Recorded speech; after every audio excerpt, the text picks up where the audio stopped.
사람들이 되게 오해하는 게 자기 과거가 굉장히 막 어둡고 힘들고 이래가지고 내가 어떻게 살아 막 이런 느낌 들잖아요.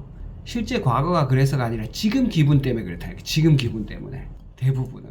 근데 그 지금 기분 때문에 어떤 특별한 선택을 하는 거예요.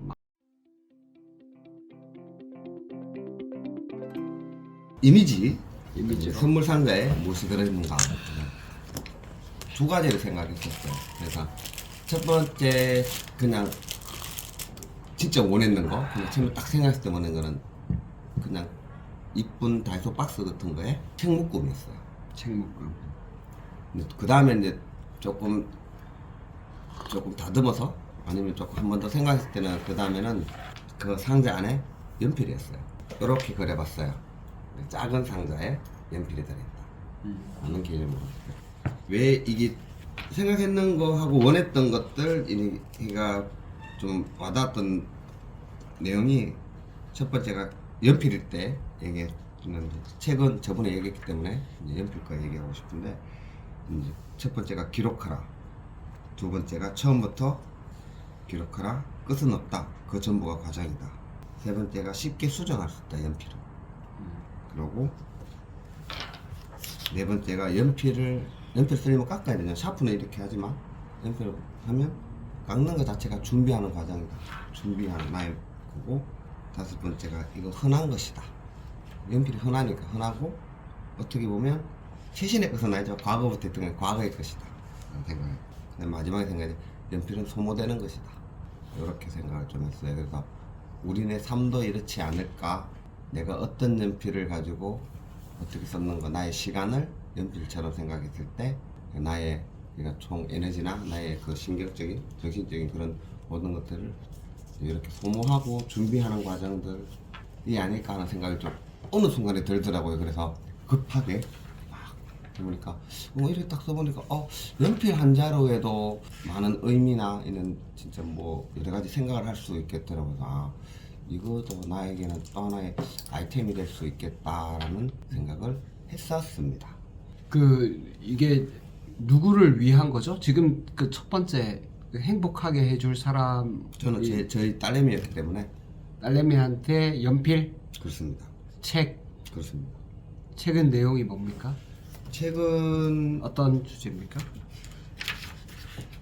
책으로 봤을 때는 그때는 이제 뭔가 좀 더 익혔으면 하는 거. 워낙 요즘 이제 유튜브나 이거 자꾸 많이 보고 있어서 내가 잔소리하지 않고 스스로 원하는 것을, 책도 선택하는 과정이거든요. 내가 어떤 거 읽을지, 소설을 읽을지, 뭐 장르도 여러 가지가 될 수 있고 다양함을 좀 느낄 수 있으면 굳이 내가 막 하지 않고 부모라고 해서 막 이거 읽어, 이거 해, 하는 것보다는 그 자체가 자기가 선택을 해서 재밌게 읽을 수 있으면 그 사이에서도 분명히 뭔가를 가질 수 있겠다라는, 그러니까 지식보다는 지혜라는 걸 좀 먼저 생각했고요.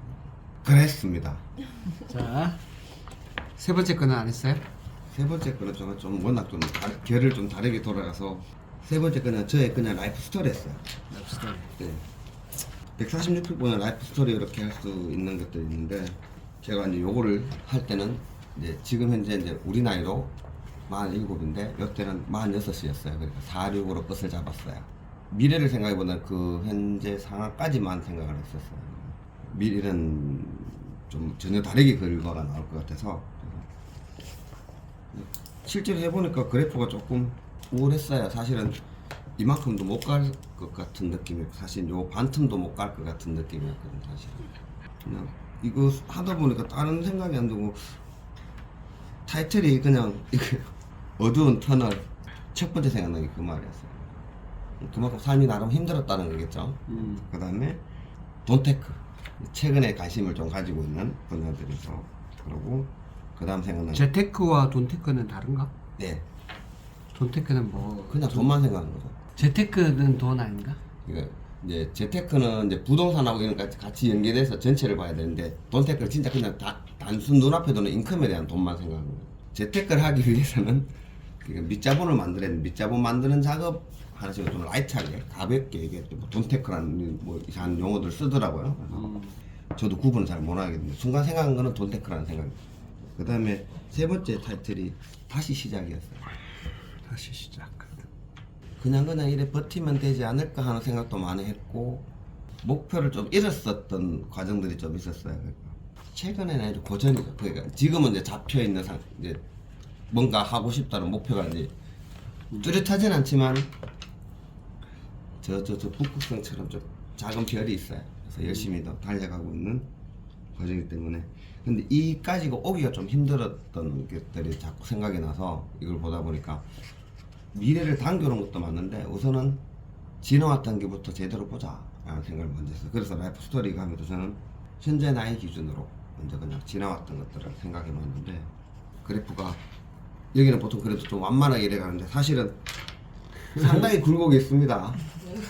계곡사에 무슨 이거 설명 다 하기가 너무 시간이 많이 오케이, 걸리고 알겠습니다. 그랬어요. 그래서 한번 돌아보는 것도 괜찮겠다.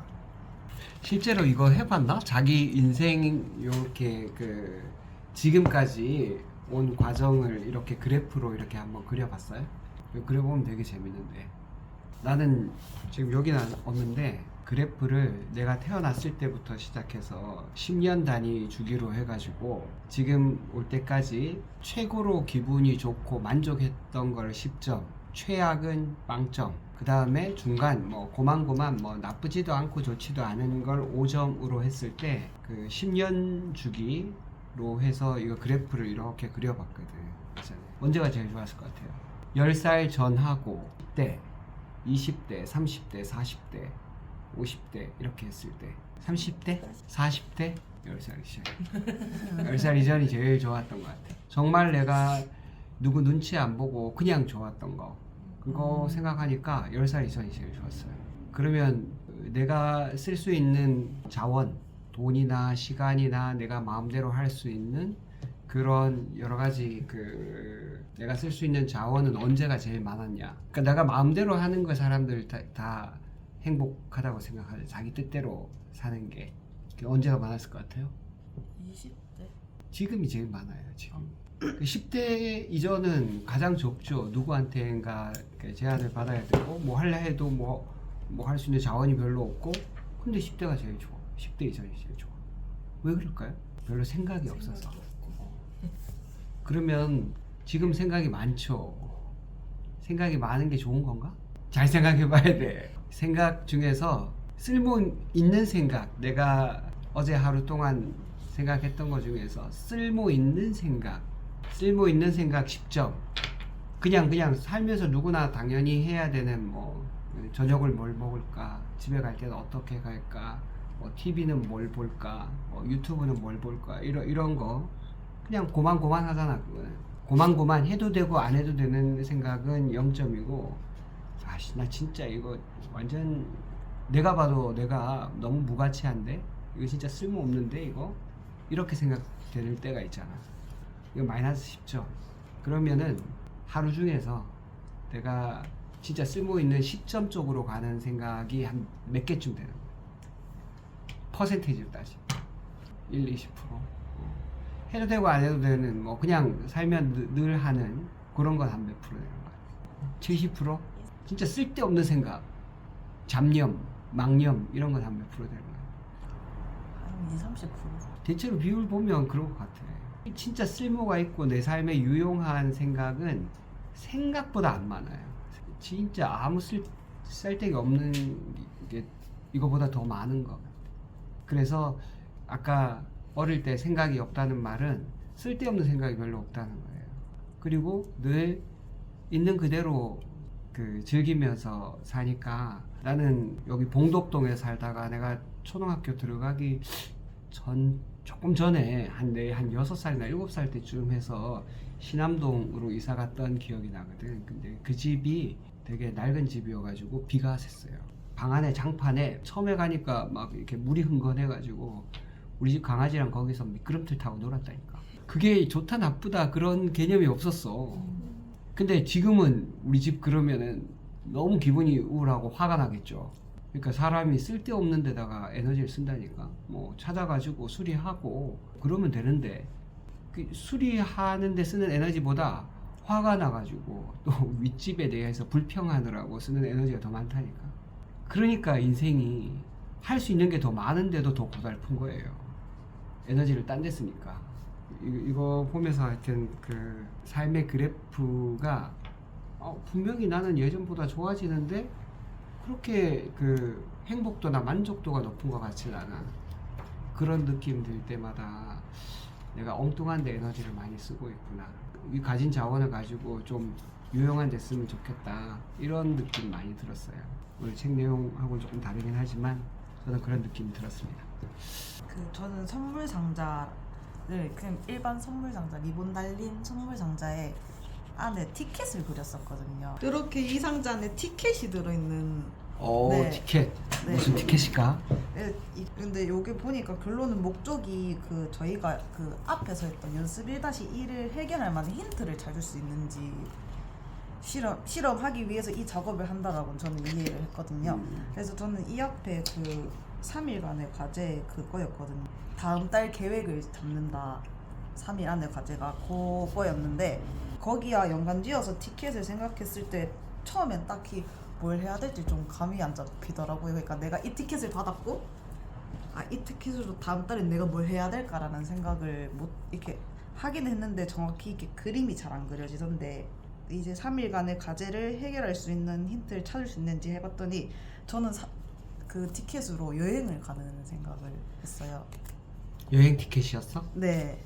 그러니까 이게 근데 사실 여행 갈 수 있는 티켓이긴 한데 이제 여행 갈 때 이제 비행기든 기차든 버스든 그 티켓일 수도 있고 아니면은 내가 그게 상품권일 수도 있겠다는 생각도 들더라고요. 이게 티켓의 범위가 광범위하니까 이게 뭐 상품권처럼 가서 이제 밥 먹을 수 있거나 그리고 이제 뭐 예를 들어서 영화 티켓일 수도 있고 그러니까 되게 뭔가 광범위하게 쓸 수 있는 곳이 많다는 생각이 들어서 그걸 누구를 행복하게 해주는 저희 거였죠? 아버지요. 아버님이 그렇게 뭐 다양하게 쓸 수 있는 상품권을 저기 박스 안에 있다는 거야? 네, 그러니까 이게 처음에 그 제일 그 실험 1에서 그때 아버지였는데 거기에 이제 그때 언어 적는 것도 있었거든요. 언어. 네, 그 이제 3일 후에 120% 행복해지는 사람이 어떤 말? 네, 그때 이제 저는 그때 아버지가 이제 제가 아버지한테 맛있는 걸 사드리고 아버지가 기뻐하시는 그런 멘트를 잡았었어요. 이제 그거랑 이렇게 다 이어지는 게 좀 느껴지더라고요. 결론 그 티켓으로 아버지가 뭐 여행을 가서 맛있는 걸 먹을 수도 있고 제 상상력은 거기까지였었던 것 같아요. 우리가 이렇게 빈약하게 살고 있습니다. 네. 그러면서 이제 이거 하면서 조금 느꼈던 건데 옛날에는 창작 그러니까 상상을 좀 많이 했어요. 제가 좀 그냥 평범하지 않게 상상을 좀 많이 했어가지고 제가 막 그 학생 때 소설 쓰고 그랬었거든요.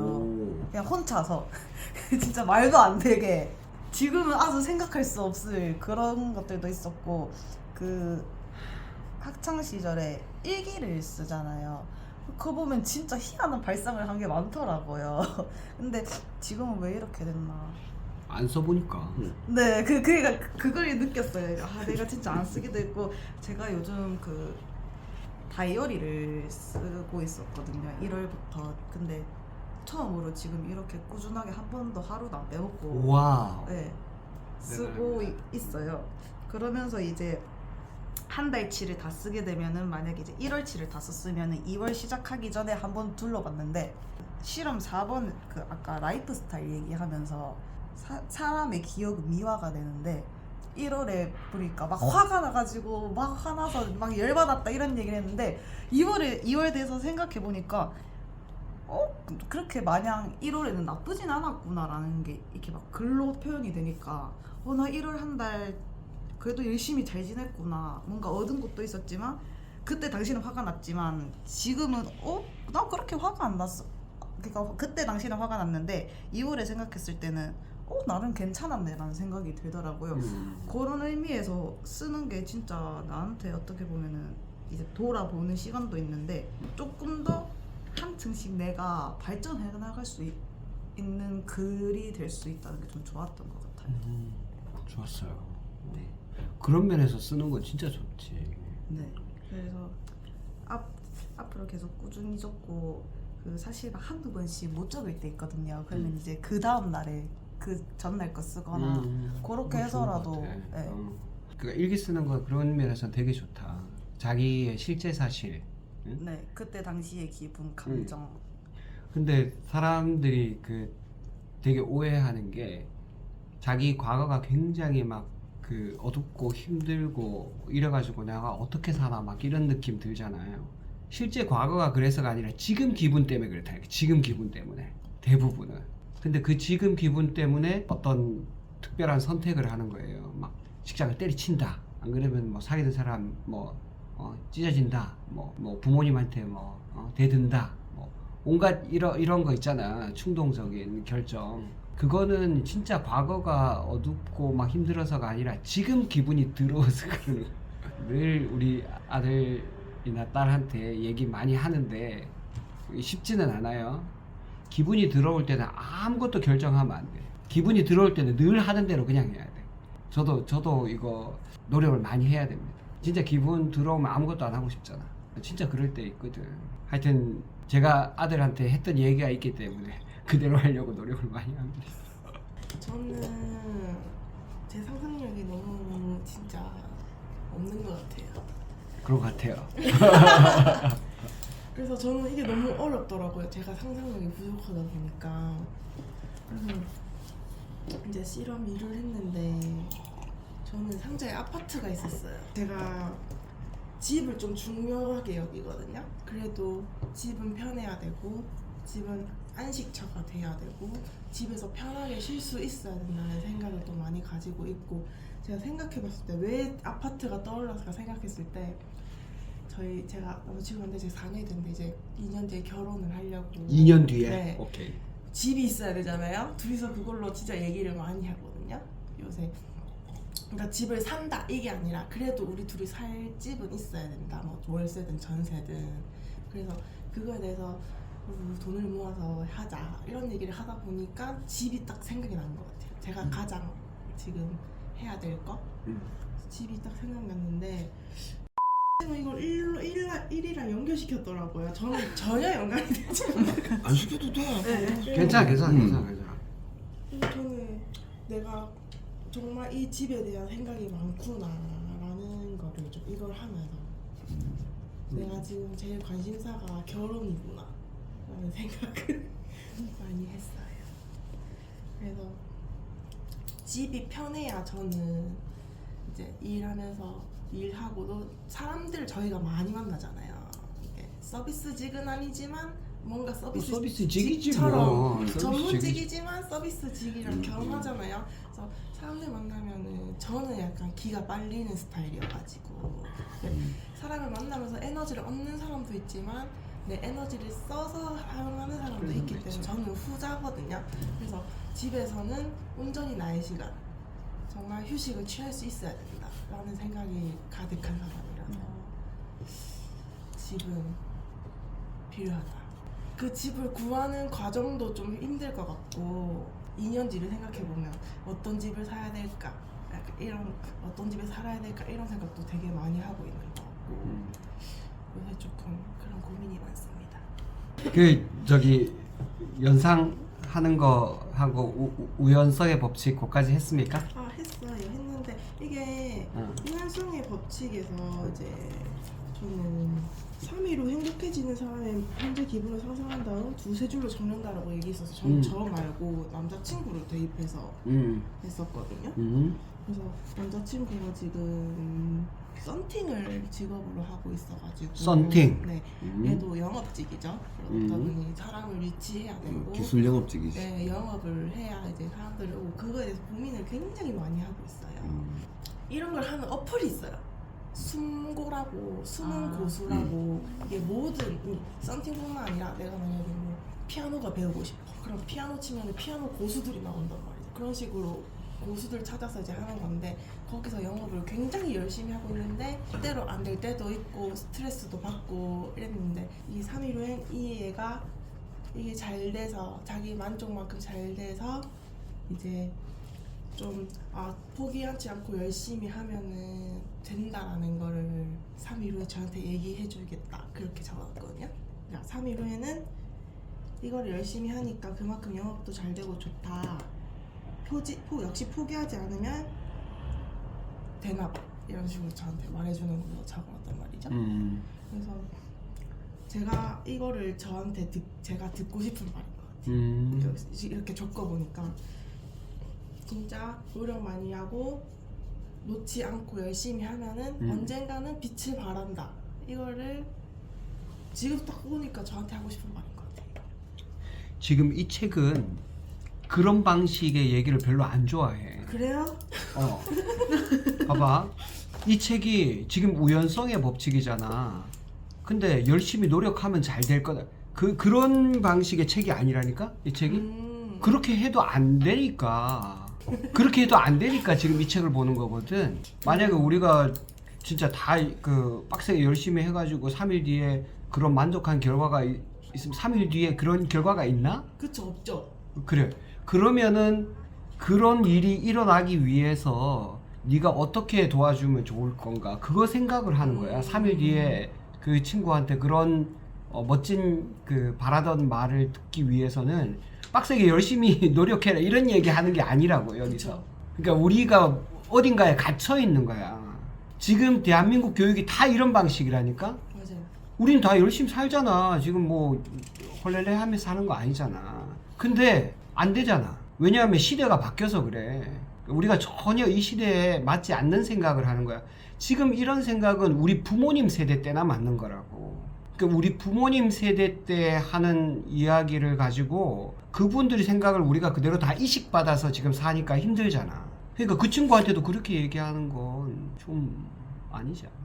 그러니까 뭔가 다른 팁을 주라는 거야. 그 친구 차라리 그 친구하고 이 책을 같이 읽어보든가 스토리 싱킹을 같이 읽어보고 그 친구도 같이 상상하고 그 친구 뭐 썸팅이나 래핑을 아무리 잘해도 마케팅 잘하는 사람 못 당하거든. 그러면 여기서 스토리를 만드는 방식을 같이 배울 수도 있잖아. 숨고에서도 나는 이런 거 열심히 하고 잘해요. 이런 거 이제 의미가 없다니까? 그런 방식으로는 그 고객들이 끌리지 않아. 그럼 어떻게 스토리를 만들 건가? 그 스토리 싱킹이든 안 그러면 무의가 되는 스토리 뭐 그런 책이든 같이 보는 거야. 그러면서 계속 일기도 같이 써보고 일기를 쓰는 게 스토리 만드는데 굉장히 좋은 방법이라고. 그러니까 결국은 기술의 문제도 분명히 있긴 한데 그게 결정적이진 않다는 거야. 결국은 사람의 문제야. 사람의 문제. 그 사람을 어떻게 내가 아무리 열심히 잘해도 우리 같으면 치료를 아무리 열심히 잘해도 분명히 좋아졌어. 엑스레이도 봐도 좋아졌어. 근데 환자가 뾰루퉁해. 그러면 뭐 의미가 없는 거야 사실은. 내가 잘했다는 거를 그 사람이 인정해줘야 돼. 그 사람이 표현해줘야 된다고. 그러면 그 사람이 어떤 말을, 예를 들면 지금 여기서 환자분을 대상으로 잡았다면 내가 잘하는 게 문제가 아니라 그 사람이 어떤 말을 할 거냐 이거야. 그러니까 남자친구가 아까 그런 말을 너무 좋은 거야. 그까진 좋은데 그 방법이 내가 열심히 해서 이것만은 아니라는 거야. 그거 당연히 하지. 열심히는 당연히 하는 건데 근데 내가 그 사람의 어떤 어려움을 해결해주면 그 사람이 가장 힘들어하는 어떤 부분을 또 궁금해하는 어떤 부분을 해결해주면 그러면은 진짜 만족하는 표현을 할 수도 있다고.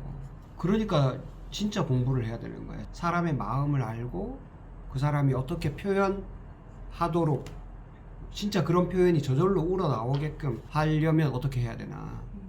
그거 진짜 그러면 진짜 공부를 해야 된다고. 저는 이거를 했을 때 처음 책을 받았을 때 3일 안에 어떤 걸 해야 할까 그때 했을 때 이제 제가 영어 학원을 다니는데 이제 실수 없이 답하려면 예를 맞아. 그때 기억난다. 원장님이 실수를 많이 해야 한다 이렇게 얘기를 해주셔서 또 맞는 말인 거예요. 왜냐면 학원을 가서 배우려고 가는 건데 계속 맞추기만 하면 어쨌든 발전이 없을 것 같아서 그러면 수업 중에 한 문장이라도 더 말을 해야겠다. 그렇지. 이렇게 좀 계획을 좀 바꿔봤고 그래서 사실 선물 상자는 크게 중요하지 않을 것 같아서 일단 그 받은 선물을 그렸는데 저는 약간 비행기 모양 와, 같은 걸 그림 그렸었거든요. 되게 귀엽다. 그림 잘 그렸어. 근데 제가 이거 비행기 모형이야? 모형. 그래서 진짜 비행기는 아니고.